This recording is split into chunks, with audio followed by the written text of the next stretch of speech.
Hello, my name is Jackie McKenna, and welcome to my project for Sociology 429, Collective Violence and Nonviolence. This short film is about the group Otpor and their nonviolent strategies in Serbia.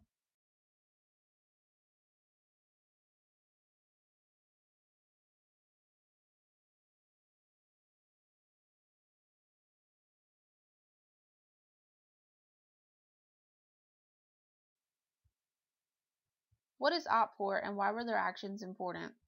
Otpor, Serbian for resistance, was a group that consisted of college students from the University of Belgrade in Serbia. The group was founded in October of 1998 without outright intentions to oust dictator Slobodan Milosevic, but their motives soon turned toward this objective. Their initiative brought democracy to the country through nonviolent action. Their methods employed were phenomenally successful, and the group received international recognition for their efforts. The major motive for the group was the dictatorship of Serbia, led by Slobodan Milosevic in the post-communist era. The country sometimes was referred to as a hybrid during this period, meaning a cross between a dictatorship and a democracy. According to Nikan Leonko in 2012, Serbian democracy did not exist. It was merely a front for masking total control by Milosevic. In the years preceding 2000, Milosevic engaged the country in wars with its neighbors. He fueled the flames of ethnic violence within and between countries, causing bitterness and hatred to spread. These events escalated to a head when NATO bombed the Yugoslavian nations in the late 1990s in an attempt to end the warring between these countries. The bombing spread bitterness and anti-Western sentiment amongst the Serbs. Milosevic identified and encouraged the hatred for the West and used it during his election in 2000. Still, the leash remained short on Serbia. Milosevic had complete control of the nation and particularly the media. Tonard states in his 2010 article on communication strategies in Serbia that very few countries had control over the media and its portrayal of the dictator like Serbia did. The overwhelming majority of radio stations, television channels, and newspapers were controlled and operated by the Serbian government. Negative opinion of Milosevic was absolutely forbidden and punishable by law. The media was a means through which the government pushed nationalist ideas and propaganda in order to instill fear in the regime and support for its decisions. The Serbs were bullied into silence if they even sensed any foul play. Additionally, Milosevic's policies and greed cost the country other problems. The regime used their position to finance business opportunities that would make them rich. The economy was so bad that in the late 1990s, many people were only bringing home $60 a month, and the unemployment rate soared at 50%. Milosevic used his complete power to increase security forces like the police and the Secret Service. Belgrade has been described as the most heavily policed capital. One can only imagine how oppression held the nation down, but the discontent for Milosevic was growing.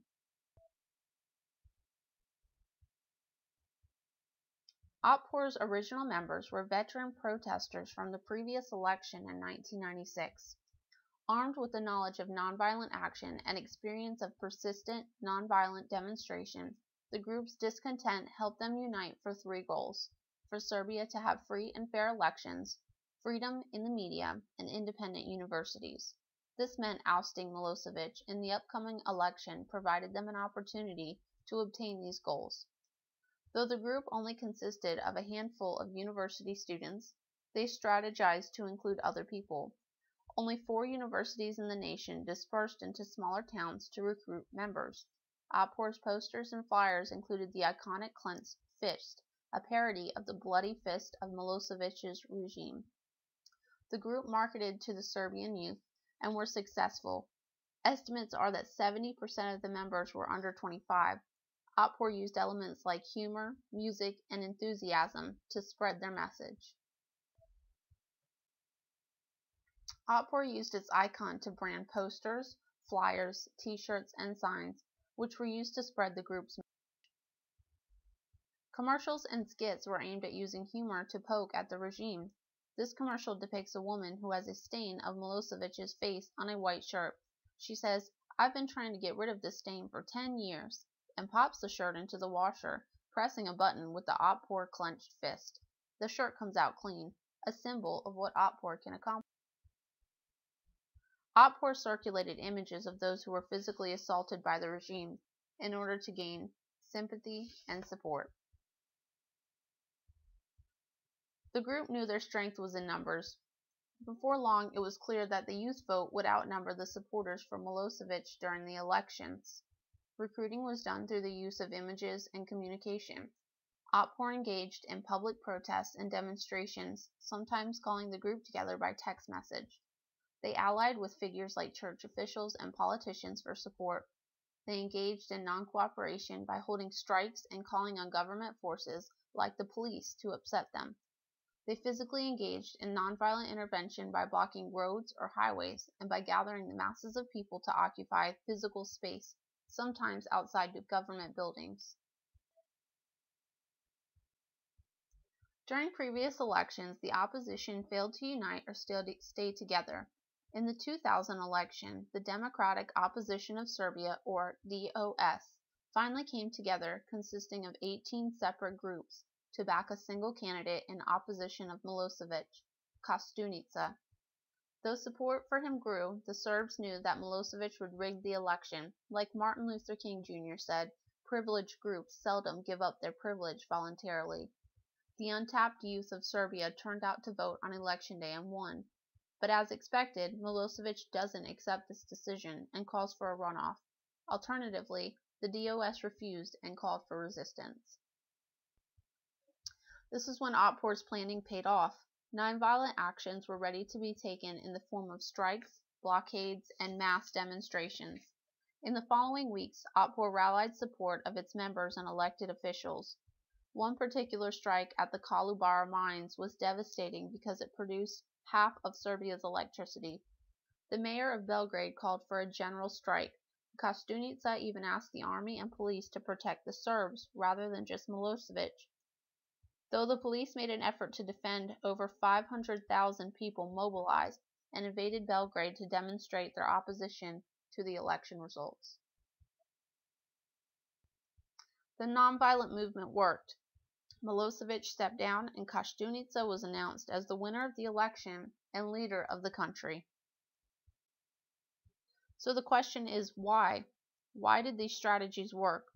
The regime was brutal and oppressive, and the Serbs were scared of them. Even violent measures had failed to work in the past, and history showed that the regime squashed any opposition that appeared without regret before 2000. So why Otpor, and why now? Some of the nonviolent theories, philosophies, and strategies that were used in this movement were inspired by the powerhouses of nonviolent teachings, like Mohandas Gandhi, Martin Luther King Jr., and Plato. Otpor allowed themselves to absorb meanings and importance of nonviolent philosophies from these great teachers. Gandhi showed them that they can tame an angry leader by their actions, and changing the world begins with one person and one idea. He taught the importance of nonviolence as opposed to violence, which is just a means to an end. Martin Luther King Jr. knew about oppression. He advised creating crisis and fostering tension so that the community comes to a breaking point. Only when negotiation first does not work. Henry David Thoreau contributed personal responsibility and utmost respect for the law to this movement, because each person has an obligation to take action if they believe a regime to be unjust. Barbara Deming showed how nonviolence is a force, and although it doesn't seek violence, it is still a battle. She added to Martin Luther King Jr.'s fostering tensions by clarifying that in a nonviolent struggle, one puts upon him two pressures, the pressure of our defiance for him and the pressure of our respect for his life.